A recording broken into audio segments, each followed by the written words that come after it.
Welcome back. इस video में हम प्रोफेशन से स्टार्ट करने वाले हैं। तो let us see what is profession.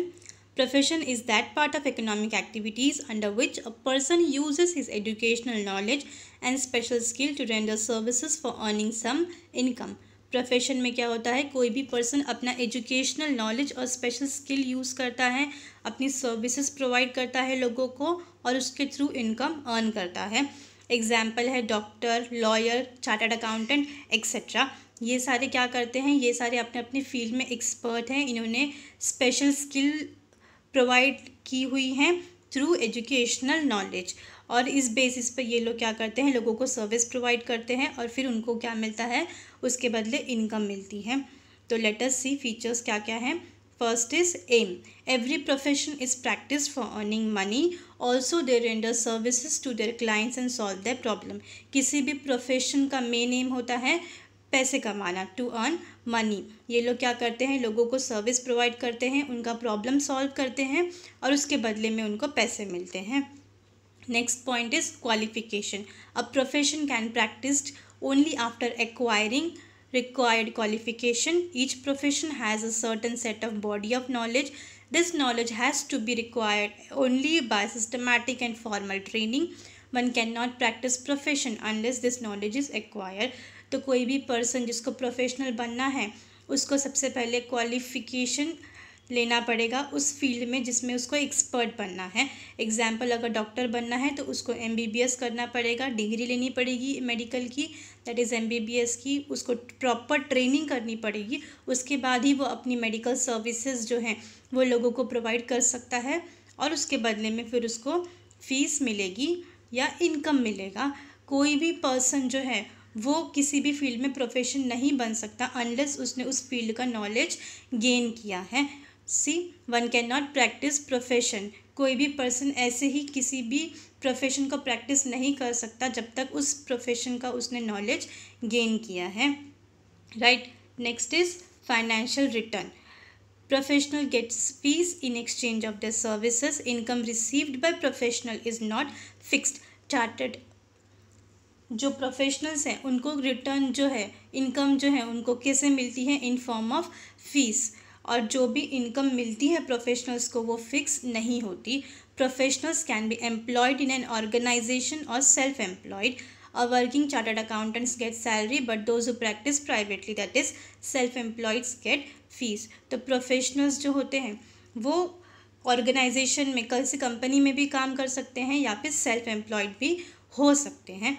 For example doctor किसी हॉस्पिटल में काम भी कर सकता है, जॉब कर सकता है या फिर अपना खुद का क्लिनिक भी खोल सकता है। किसी हॉस्पिटल में वो काम करेगा मतलब वो एम्प्लॉयड है, कहीं पे काम कर रहा है, उसको सैलरी मिलेगी। लेकिन अगर वो अपना क्लिनिक खोल रहा है मतलब वो क्या है, सेल्फ एम्प्लॉयड। ठीक है।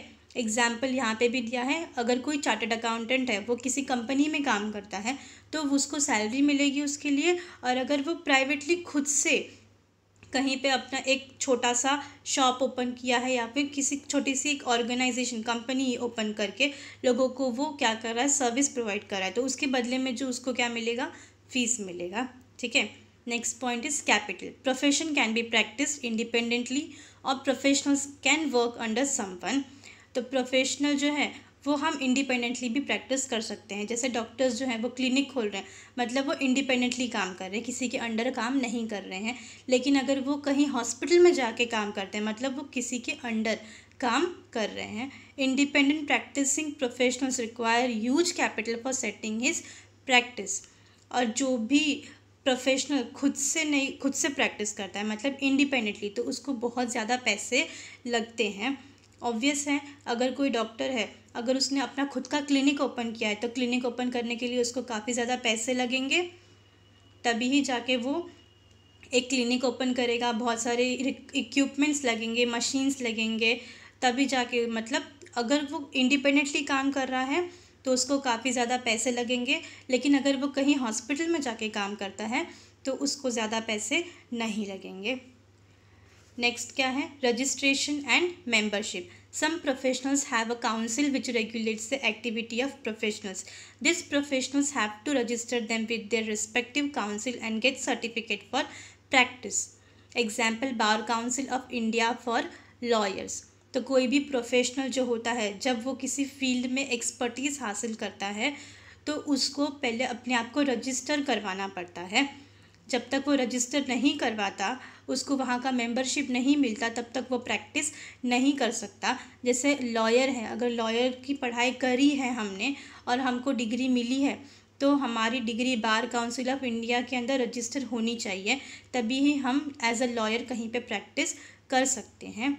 वहाँ से उनको एक सर्टिफिकेट मिलता है, right. ICAI for chartered accountant, अगर CA है तो ICAI के अंडर हमको रजिस्टर होना पड़ेगा, वहाँ से सर्टिफिकेट मिलेगा, तभी ही हम CA जो है वो बनेंगे और हम उसका प्रैक्टिस कर सकते हैं, लोगों को सर्विस प्रोवाइड कर सकते हैं।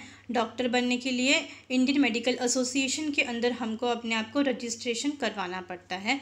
और हर एक पर्टिकुलर फील्ड का अपना अपना क्या होता है, कोड ऑफ कंडक्ट, मतलब अपना अपना सबका रूल्स एंड रेगुलेशन होता है, जो स्ट्रिक्टली हर एक प्रोफेशनल्स को फॉलो करना बहुत ज़रूरी है, ठीक है। Next is non transferability. Profession cannot be transferred to other person on the will of professional. Example, a doctor cannot transfer his medical practice to his son or daughter who has not completed concerned medical education.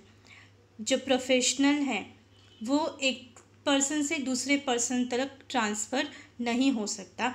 जैसे अगर doctor है तो वो खुद, उसके पास अपना knowledge है, अपनी डिग्री है, वो अपना डिग्री अपने बेटे को या बेटी को ट्रांसफ़र नहीं कर सकता, क्योंकि उसके पास वो कोई विल नहीं है। जैसे वसीयत होती है, वो एक पर्सन से, अगर घर पापा से बेटे के पास ट्रांसफ़र हो जाती है, लेकिन प्रोफेशन की जो डिग्री है वो अपने से दूसरे तक ट्रांसफ़र नहीं होती है।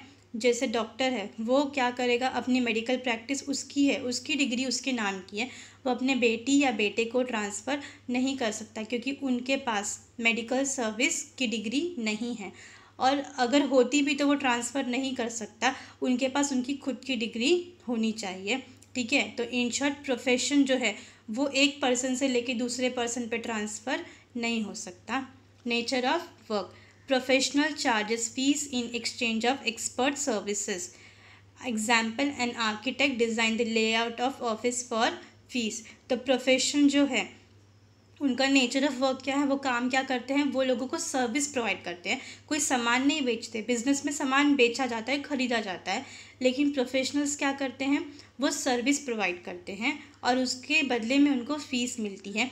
जैसे कोई आर्किटेक्चर है, वो क्या करता है, डिज़ाइन बना के देता है कि ये डिज़ाइन है, आपका बिल्डिंग ऐसा ऐसा रहेगा, आपकी ऑफिस ऐसी रहेगी। वो क्या करता है, सिर्फ डिज़ाइन बना के देता है और उसके बदले में उसको क्या मिलती है, फ़ीस मिलती है, ठीक है। तो आई होप प्रोफेशनल का जो टॉपिक है वो आपको अच्छी तरीके से समझा हो। तो मूविंग फॉरवर्ड, एम्प्लॉयमेंट, हम अब एम्प्लॉयमेंट देखते हैं कि एम्प्लॉयमेंट क्या है। तो let us start. It is an economic activity in which people work for other. तो एम्प्लॉयमेंट क्या है, ये ऐसी एक्टिविटी है जहाँ पे लोग किसी दूसरे के लिए काम करते हैं। There is employer employee relationship, यहाँ पे एम्प्लॉयर और एम्प्लॉय का रिलेशनशिप होता है, ठीक है। मालिक और नौकर का रिलेशनशिप होता है। एम्प्लॉयर कौन है, employer is a person who works, offers the work, and person who accepts the work is called employee. Employer कौन है, ये वो पर्सन है जो दूसरे को काम ऑफ़र करता है, और एम्प्लॉय कौन है, वो पर्सन जो काम एक्सेप्ट करता है, ठीक है। तो ये दोनों टर्म्स जो हैं वो बहुत इंपॉर्टेंट है। एम्प्लॉयर काम देने वाला और एम्प्लॉई काम लेने वाला।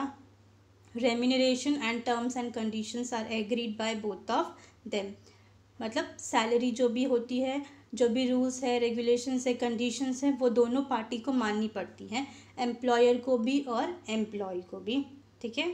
आई होप आप लोगों को समझा होगा। एम्प्लॉयमेंट में दो टर्म्स इंपॉर्टेंट है, एक होता है एम्प्लॉयर, दूसरा होता है एम्प्लॉई। एम्प्लॉयर कौन है, जो काम ऑफर करता है, मतलब बॉस, और एम्प्लॉय कौन है, जो काम एक्सेप्ट करता है, ठीक है।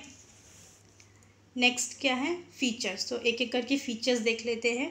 The main aim is to earn money for meeting needs of employee and employer. तो मेन एम क्या है, ऑब्वियसली पैसे कमाना, लेकिन यहाँ पे दोनों लोगों की ज़रूरतों जो हैं वो पूरी होनी चाहिए, एम्प्लॉयर की भी और एम्प्लॉय की भी। नेक्स्ट क्या है, क्वालिफिकेशन। ईच जॉब रिक्वायर्स सम क्वालिफिकेशन। हर एक काम करने के लिए कुछ ना कुछ क्वालिफिकेशन होना चाहिए, नॉलेज होना चाहिए। The job can be skilled और unskilled. For skilled job some specific qualifications are required. Example job of nurse. तो जॉब काम कौन सा हो सकता है, एक स्किल्ड हो सकता है, दूसरा अनस्किल्ड होता है। स्किल्ड मतलब कुछ ना कुछ नॉलेज होनी चाहिए, ठीक है, उसको बोलते हैं स्किल्ड जॉब। एग्जाम्पल क्या है, जैसे नर्स बनना है तो नर्स के लिए सबसे पहले कुछ सीखना पड़ेगा, हमको नॉलेज एक्वायर करना पड़ेगा, तभी ही हम नर्स की जॉब कर सकते हैं। और अनस्किल्ड जॉब में क्या होता है, कुछ सीखने की ज़रूरत नहीं पड़ती, उसमें कोई पर्टिकुलर क्वालिफिकेशन या नॉलेज लेने की ज़रूरत नहीं पड़ती है। एग्जाम्पल ऑफिस बॉय या फिर प्यून, ये जॉब करने के लिए हमको कोई क्वालिफिकेशन की ज़रूरत नहीं है, पर्टिकुलर एक्सपर्टीज़ की ज़रूरत नहीं है, हम बिना क्वालिफिकेशन के भी ये काम कर सकते हैं। नेक्स्ट क्या है, मॉनिटरी रिटर्न। वेजेस और salary is given as a financial return to employee after completion of work. क्या काम करने के बाद क्या मिलता है एम्प्लॉय को, उनको सैलरी मिलती है या फिर वेजेस मिलता है, जो पहले से ही फिक्स किया हुआ होता है। Wages are decided in advance before appointment. जब हम जॉब पे जाते हैं, लगते हैं, जॉब मिलती है, उसी टाइम हम लोगों को पहले से ही बता दिया जाता है कि हमको कितना सैलरी मिलने वाला है, कितना वेज मिलने वाला है। वेजेस आर पेड डेली और वीकली। वेजेस जो होता है वो रोज़ का मिलता है या तो फिर हफ्ते में एक बार मिलता है, लेकिन जो सैलरी होती है वो मंथली मिलती है। ये डिफरेंस है वेजेस में और सैलरी में, ठीक है। वेजेस जो है वो डेली बेसिस पे मिलता है। जैसे लेबर्स होते हैं जो कंस्ट्रक्शन के यहाँ पे काम करते हैं, उनको रोज़ का सैलरी वेजेस मिलता है। तो रोज़ जो मिलता है पैसा या फिर हफ्ते में एक बार, उसको बोलते हैं वेजेस। और सैलरी मंथली मिलती है, उसको बोलते हैं सैलरी। ये डिफरेंस है, ठीक है। Along with salary benefits like bonus, quarters to stay, subsidized food in canteen etcetera also can be given to employees. तो सैलरी जो है मंथली मिलती है, उसके साथ में और भी बहुत सारी बेनिफिट्स मिलती हैं, जैसे कि बोनस मिलता है, रहने के लिए घर भी मिलता है, कैंटीन जो है उसके ऊपर सब्सिडी भी मिलती है, मतलब जो पैसे हैं वो कम करके भी मिलते हैं। तो एम्प्लॉयज़ को ये सारी चीज़ें की बेनिफिट्स मिलती हैं। नेक्स्ट क्या है, capital. No capital is required for employment because employer provides everything to the employee for completing the work. हमको कोई भी अलग से पैसे नहीं लगते कहीं पे जॉब करने के लिए। अगर हमको जॉब करनी है, हम वहाँ गए, अगर जो हमको जॉब दे रहा है उसने हमको जॉब दे दी, तो हम जो काम करेंगे वो उसके लिए हमको सैलरी देगा, तो अलग से कोई पैसे नहीं लगेंगे, ठीक है। नेक्स्ट क्या है, registration. No registration is required.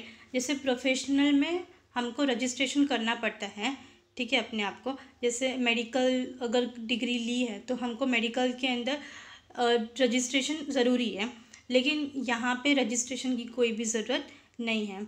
Every employee has to follow the rules and regulations mention in the terms and condition of employment contract. यहाँ पे क्या करना पड़ता है, रजिस्ट्रेशन की ज़रूरत नहीं पड़ती है, लेकिन जो भी रूल्स एंड रेगुलेशन है जो एम्प्लॉयर देता है, मतलब बॉस, वो रूल्स एंड रेगुलेशन हमको मानना पड़ेगा। Non transferability. Employment can not be transferred from one person to another. और एम्प्लॉयमेंट भी हम एक पर्सन से दूसरे पर्सन पर ट्रांसफ़र नहीं कर सकते, ठीक है। एग्जाम्पल है, if a teacher retires then he can not transfer his job to his son और डॉटर। अगर टीचर किसी स्कूल में काम करती है और वो रिटायर हो रही है, तो उसके बदले में उसके बेटे या बेटी को जॉब वो नहीं मिल सकता, ठीक है। तो एम्प्लॉयमेंट भी नॉन ट्रांसफरेबल है। नेचर ऑफ वर्क क्या है, every employee is expected to complete the work which is given to him. The nature of job decides the nature of work. यहाँ पे नेचर ऑफ वर्क क्या है, जो भी एम्प्लॉय है वो उसको वो सारा काम करना पड़ता है जो उसके एम्प्लॉयर ने दिया है, उसके बॉस ने जो भी काम दिया है वो सारा काम उसको करना पड़ता है, ठीक है। आई होप आपको ये टॉपिक समझ में आया होगा। इस वीडियो में हमने प्रोफेशन कंप्लीट किया है और एम्प्लॉयमेंट कंप्लीट किया है, तो आप लोगों को अगर समझा होगा, नेक्स्ट वीडियो में हम अगला वाला पार्ट देखेंगे चैप्टर का। Thank you for your time.